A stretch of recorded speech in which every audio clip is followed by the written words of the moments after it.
Hey everyone, and welcome to another episode of Tilted. Today we're going to go back in time to a game that had our 10-year-old selves absolutely tearing our hair out. So get ready to break some boxes and collect some wumpa fruit, because we're talking about Crash Bandicoot today on Tilted.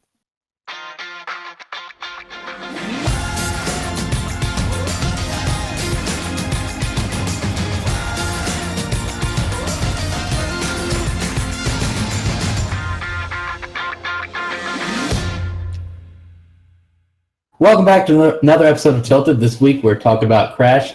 I'm your host JC with Brandon and Chip. Gentlemen, how you doing? I'm doing all right. How about yourself? I'm doing all right. So I'm going to be upfront with you guys. We're going to be talking about one of the most tilting games to me on the face of the planet. It's so easy. This game from back in the day to playing the remastered Insane Trilogy. I don't know what it is, guys. It's something about this game just it does not resonate. It's so easy. Yes. You just jump over the hole. That's what you do. Just jump over the hole. You jump over the next hole, and you jump over the next hole, and you done. I don't know what to tell you. Episode wrap. That's it. Crash Bandicoot right there. You only need to press two buttons throughout the entire game: X to jump, and square to spin. So And triangle to check how many extra lives you have. You get extra lives? Yeah. Oh. What, do you always hit 0? I've seen the Aku Aku game over too many times.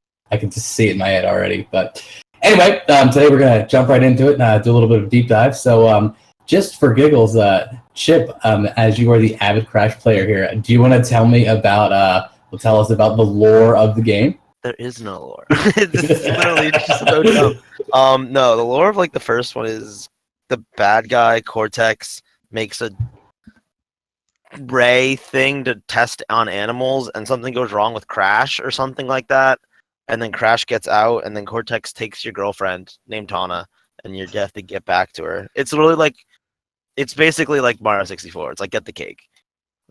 Get to the end of the game so you can have some cake. That's about it. I don't know. There's no lore. That's what it is. It's a game from the PS1. Like, they weren't lore heavy if you weren't Final Fantasy. It was just like jump over thing. 3D platformers done well. Yep. Well, one of the more fun things I think is the bosses in the game. So I'm gonna open it up, guys. Tell me about the bosses. Ripperoo They're all- for life.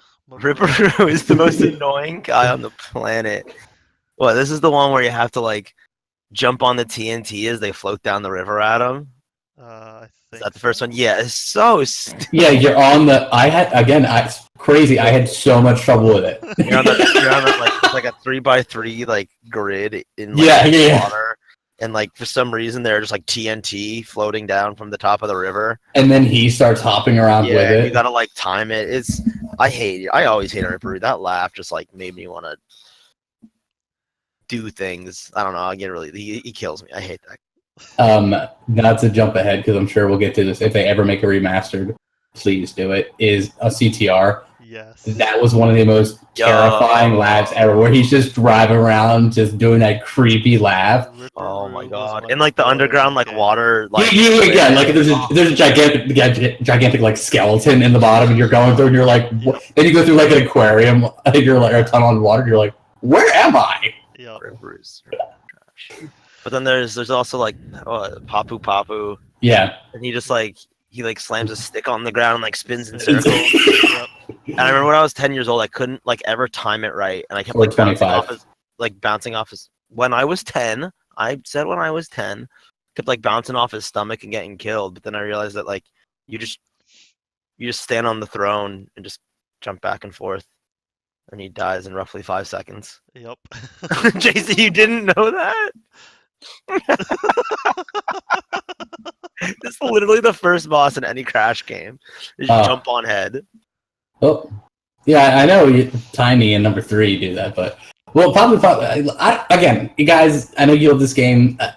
I'm not the biggest. I love the game. I love 3, but they were certainly. I struggled a fair bit on these games.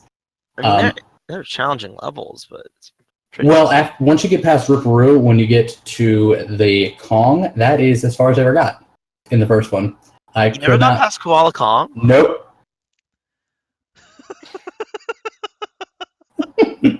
Just dodge the rocks and then spin the big one at him. No, I didn't get to him. Oh, you didn't even get to him. Oh my goodness. No. What were you doing? I'm just really bad at Crash, dude. I'm just really bad. Oh So I know he like throws rocks and then they roll and then you wait and then spin and they go back at him. yeah, but- that's literally it. Dodge rocks. It's the same thing with every boss. They're gonna do some sort of pattern attack, and you just dodge it, and then they're gonna throw something at you that for some reason you can hit back at them. Like anything after that, it's what it always is in Crash. It's either that or just jump on their head. It's not difficult, JC. These games. Oh my god. These games. Yeah, well, since I never got that far, you just run through the other bosses for me. Yeah, so Qualiton throws Russian. And Pinstripe, he's stupid. He has like a Tommy gun and he shoots it at you. You have to like sit behind like leather chairs in his office. Really nice looking leather chairs too. He's ruining them. And you have to use him for cover, and then like when his gun jams, you gotta go up and like spin him. Jump on his head and spin him. No, you just spin have to him. spin attack him. Yeah. But like that one was always garbage because the hitbox for the chair is so wonky that like you could be like, oh, I'm definitely behind this, and then like all of a sudden you die. And Crash is doing his like little angel thing playing the didgeridoo. It's like, damn it, Crash. He has one of the best death animations ever. Like whenever he dies, it's just hilarious. Like in the later ones, like when you get like just sliced in half and he just kind of like looks in the camera and then just falls down and you're like, oh. Yeah, he's like Wile E. Coyote. He's the Wile E. Coyote of video games. Just so over the top with his deaths. One funny like- dude. Yeah, I'm surprised there's no point in any of the games that I can think of where like he goes to fall down a pit and he doesn't pull out like a sign that just says help. yeah. Awful. He seems to lose his shoes a lot too. Yeah, like he'll fall down and the shoes just. His underwear also comes out sometimes. Like sometimes you'll get hit and like your shoes will stay there and like your underwear will float to the ground. It's like I don't. This is what cotton boxers made of. Cotton boxers make something weird. I don't know. After Pinstripe in the first game's Embryo, Nitrous Brio, he's like Freddy. He's like the guy with the bolts in his neck. Doesn't he turn into like the Hulk? Yeah, he's basically Dr. Jekyll and Mr. Dr. Jekyll and Mr. Hyde. He just like throws these little green blobs things. You just like jump on them. Yeah, they're like potions, aren't they? Yeah, and they're like these green blobs, and the way you damage them in the beginning is you jump on them, and they like squirt this juice in his face, and he's like, I got monster juice in his face. Yeah, it's weird. And then like when he gets down to one hit, he'll drink a potion and turn into the Hulk. Not the Hulk. Not the Hulk. You know, don't please Marvel, don't sue us. And you have to just jump on his head. He hits the ground so hard a little block comes down from the ceiling, and you stand on it. When he gets close, you just jump on his head. Just jump on his head. Just jump on his head. That's all you got to do. And how's the Cortex battle in this one? Yeah, that one's actually tougher because the way they ruin you is like he speeds up and slows down, so your depth perception's weird. And if you like don't get exactly on his head and he hits you, it's like, well, thanks, I guess. Go back to phase 1, and then like literally one level later, you have the big man, Dr. Neo Cortex. Not the smartest doctor in the world. I don't know where he got his degree, but he just shoots a gun at you, and the red ones you dodge, and the green ones you spin back at him. Jump on head or spin. It's all it is. It's just really funny characters. I love it. It's a great series. See, you guys say that, and like I hear what you're saying, and I know it sold a ton, and I bought it. I forgot that this game just tilts me to the nth degree. I don't know what it is. Well, I mean, I can see how it can be like that, especially if you're not proficient at Crash and 3D platformers like it. But like, I think it's like even now when I was playing them, the Insane trilogy, the new ones, the remastered ones, like I had fun. I liked playing them, but the entire time all I could think of was like being 8-9 years old and like staying up till 3 a.m. with my older brother, trying to get past like Slippery Climb or whatever the heck it's called. They're trying to get past like one of the levels and just like We're gonna get into the levels. Tearing my hair out because We're gonna get into the levels. tearing my hair out because we died right before the end of the level, and now we got to go back all the way to the beginning because we ran out of lives, and they washed all the. It's nostalgia, man. It's nostalgia. And that feeling that you had right there when you were younger, I experienced it about 2 weeks ago. Whenever Last time you played the game, by the way, he didn't. I played it at Josh. I played it because I was playing the Insane Children. You get all three. I had the third one growing up. I never had 1 and 2. I played it at a friend's house. So when we're going through, I'm like, what is this? Like, actually, perfect segue. Native Fortress. No. Is it the first one? No, that's the gigantic one where you climb the wall. Oh, that's not hard. It's really easy. You just like the hardest part. Don't get tilted. The hardest part is like the last little bit where you got to time all the fire jumps, but like just stand there for like 2 or 3 cycles and like physically count like 1, 2, 3, 4, fire. Okay, now I know the cycle and I can just go now. No, that is not one of the more difficult levels in the game. Absolutely not. I understand what you're saying. I really do, and I'm going to strongly disagree with you because I would get like 3/4 of the way, or I'd get to the top, like where you're going from, from look at the screen from right to left, and I'm like, oh, easy peasy, it's got to be right up here soon, and I'm going towards it, and I jump in between the two, like the little fire spinners that you bounce on, and I just fall, and you see the level as you're falling down, and I'm just like, this is the worst thing that's ever happened to me. Yeah. I actually had to have Alexa beat it for me. I couldn't do it.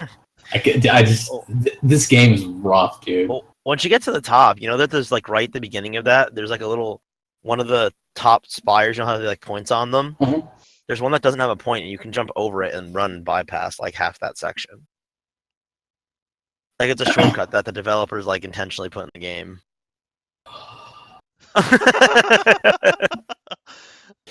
Oh my god. And here we see a little bit of JC's soul shatter.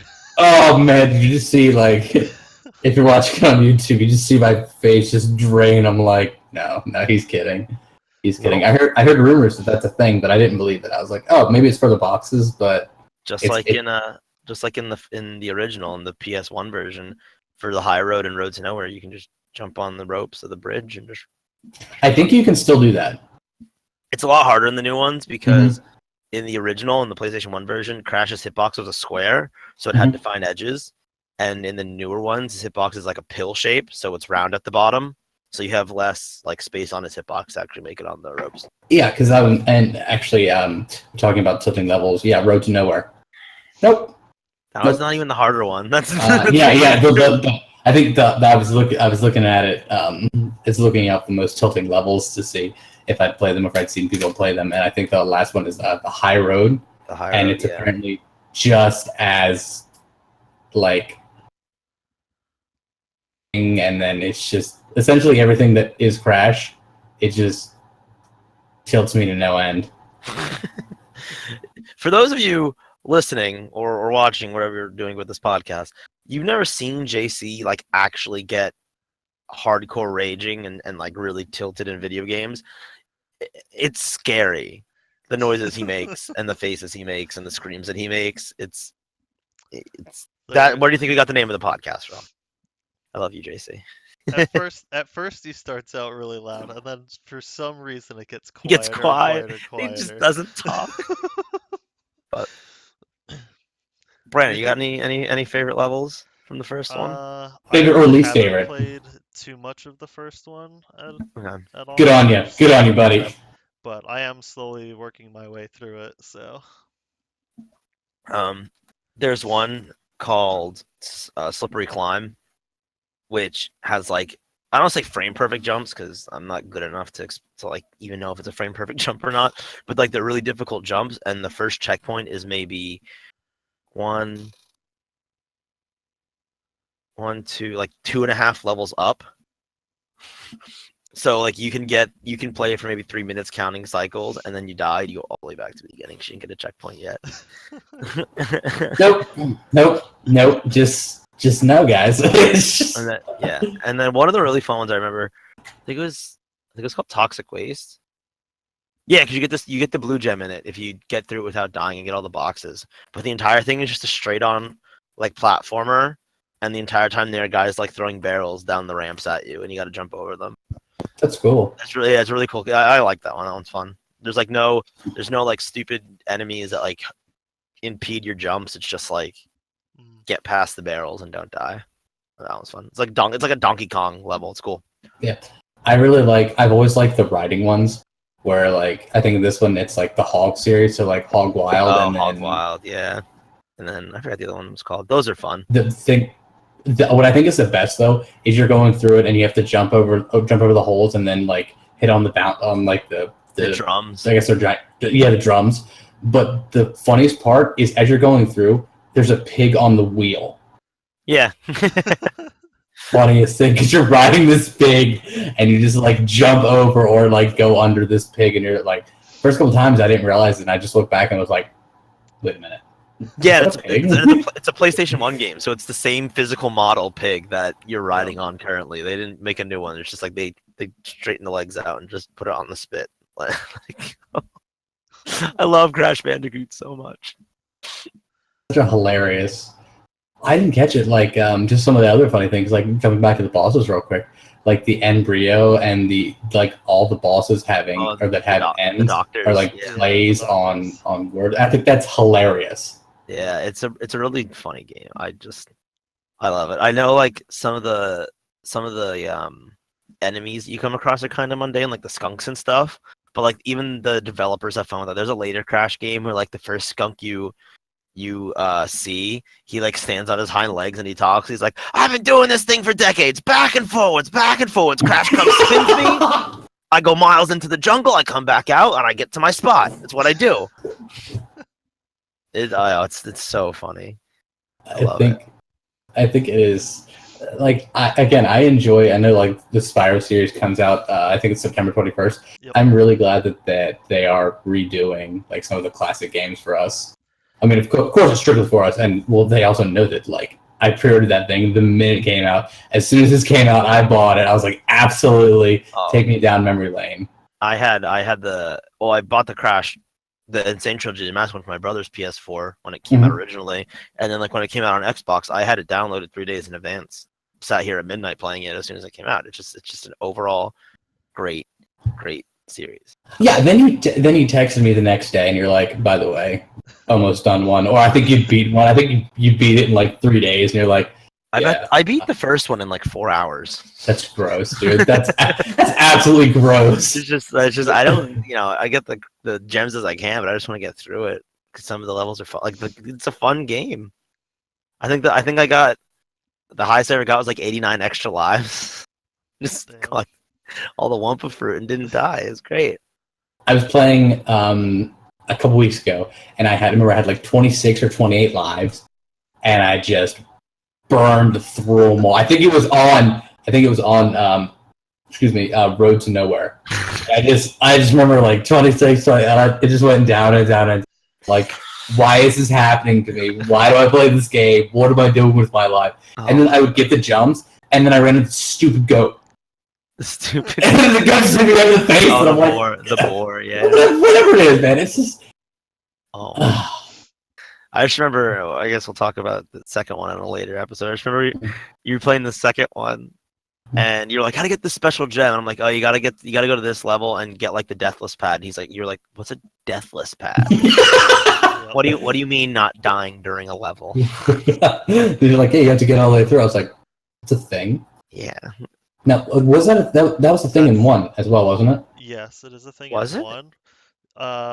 Actually, no. In no, one, you wasn't. had to collect the icons of the different characters' faces to get like the bonus levels and stuff. There's different bonus levels. There was the regular bonus levels that like gave you extra lives and wumpa fruit. Then there was like embryo bonus levels that were really like harder to traverse, and they were like all TNT jumps and stuff like that, but you got a bunch of lives at the end. Like every box that wasn't a TNT was an extra life. And then there's 2 Cortex bonuses that you get like a key at the end of them, and you need them to like 100% the game or something like that. Those are hard. Yeah. Did you get to the? I'm not sure if they had an extra, but I think there was it Stormy Ascent? Stormy Ascent is a bonus in the new Crash. The Yeah, new one, it's a DLC. It's like another. It's another It's a level. bonus level that they added just to basically be like a test to see how good you are at Crash. Yeah. So Yeah, I looked at it and I went there and was like, yeah, no, that's not happening. It's not happening because I think you can get it in 3 because I beat 3. By the grace of Yeah, God. they have another one in 3. Yeah. Yeah. Yeah, I played the one in 3. So like, what else? What do you think about Crash? Like, what just like jumps out of you? The Nitro crates. Those things were a wee bit frustrating, boys. They're so predictable in the first one, and it's great. In the later games, they bounce, and every once in a while they'll bounce high in the air. So like you'll be going to jump over them, and they're not doing anything. And you jump over it, and it shoots straight up, and you blow up. But in the first one, they're very they predictable. They sit just there. sit there. You just got to get over them. You just jump, I was just Not like spin. run. Jump. jump. Yeah, the only other button you can press. Yeah, I'm like, oh no, I can run past this one, and just. Oh my god. It's such a good game. Such a good game. I don't know what else to say. It's beautiful. I It's agree. it is one of the purest platformers I've ever played. Yep. It has Alright. great difficulty spikes, it has great levels, it has funny characters, simple setup, jump spin. Like I don't know what else to say. It's beautiful. It's a beautiful game. Best game. 10 out of 10. I know games. All right. Well, to bring it back around, placing it against the other 3 or the other 2 in the Insane trilogy, where do you put it?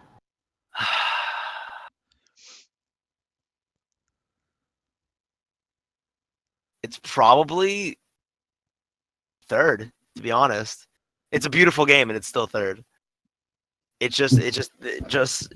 Crash trilogy as a whole, the first 3, did a really good job on progressing new things in each game as it goes to make it feel different without ruining their core concepts. So the first game was just like jump and spin, and then game 2 they introduced like slide, and then you could like slide jump and jump higher. But that was really like all they added. And then the third game they added all the power ups and stuff like that.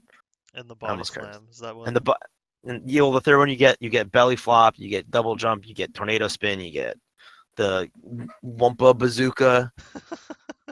I love that one. That one was amazing. But yeah, it's third out of 3. Unfortunately, Crash Bandicoot solely because of it's just simple and there's no real story to it. It's just like get to end, jump spin.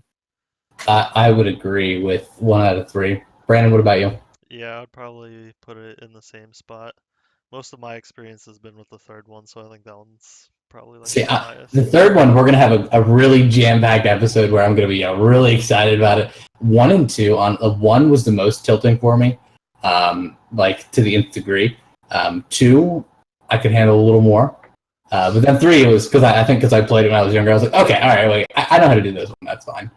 But it's the stupid the tomb level. That one's so easy. you just stand on the steel boxes and wait for the water to go down, and you jump. Jump, tell you. Jump, spin, or slide, jump, spin. Yeah, that's all it is. It's a great game, great series, phenomenal. Crash Bandicoot. I will be playing that game when I'm 90 years old, if I live that long. That's how good it is. If I keep playing 1, I don't think I will. Fair enough. Well, I think that'll wrap it up for the original Crash. Next week, we're going to jump into Crash 2. The Wrath of Cortex. Yes, that is the one. Yes, and that one still tilts me too. I'm not going to lie. That one, so Polar Bear levels 2, just God. Oh, Polar is such a great character. He's so cute. We'll get to that. We'll get to all that. Everyone, that's all we got for you today. Hope you guys enjoyed the show. And until next time, remember, take a deep breath, get your emotions under control, or you might just get tilted. Jump and spin.